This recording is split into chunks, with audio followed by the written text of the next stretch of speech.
Hi friends, today we're going to be working on counting by fives, and we can be master counters, skip counters, if we learn the pattern. So what I want you to do is I'm going to count off 5 numbers, and I want you to watch for the pattern that shows as I go through this. So keep a good eye out for my pattern. 1, 2, 3, 4, 5.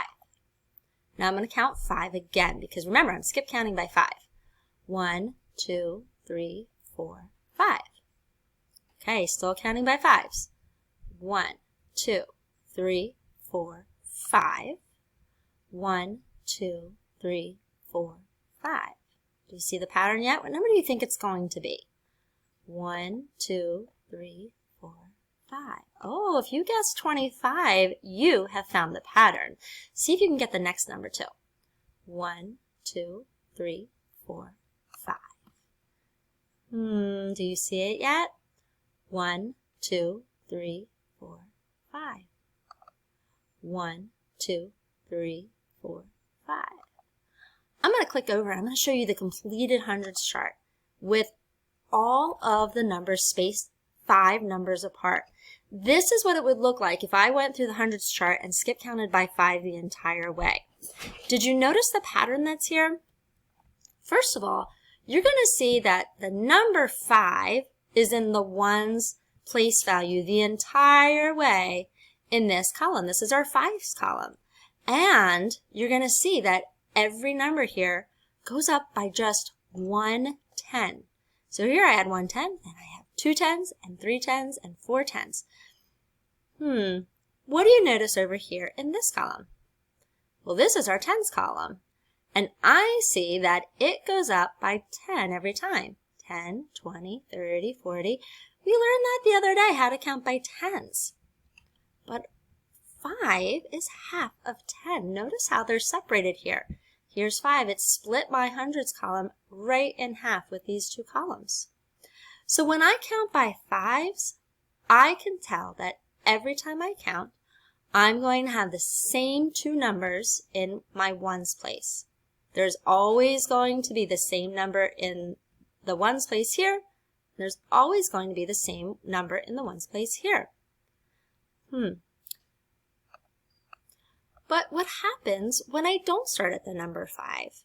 Let's see if our pattern still holds true if we start at a different number and still skip count by 5. Here I'm going to start with the number 3. Now I'm going to count 5 numbers away. 1, 2, 3, 4, 5.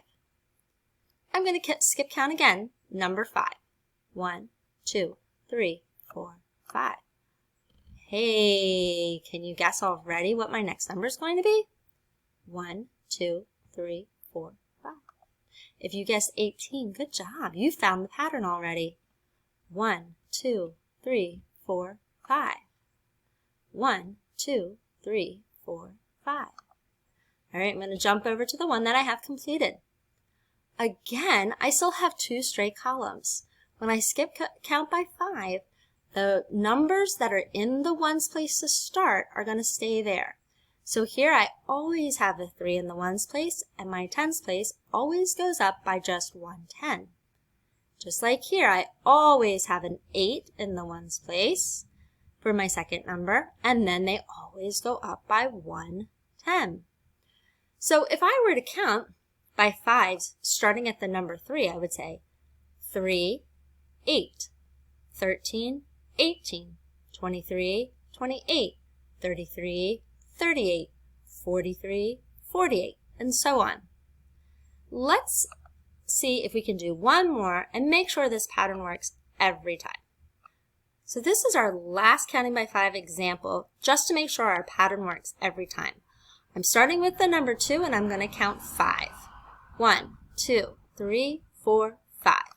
I'm at the number 7, and I'm going to count 5 again. 1, 2, 3, 4, 5. Count by 5 again. 1, 2, 3, 4, 5. Is my pattern still working? It sure is. Let me show you. There's my pattern. Again, every number in this column ends with the number 2 in the ones place. Every number in this column has the number 7 in the ones place. So when we're counting by fives, if we use our hundreds chart, we can make it much easier by starting with the number we need to start with, counting 5 from there, and then figuring out what column we're going to mark. So using our virtual manipulator, we were able to circle all of the numbers that have the 2 in the ones place, and I was able to circle all of the numbers that have the 7 in the ones place. I'm going to have you practice on your own using the virtual manipulator.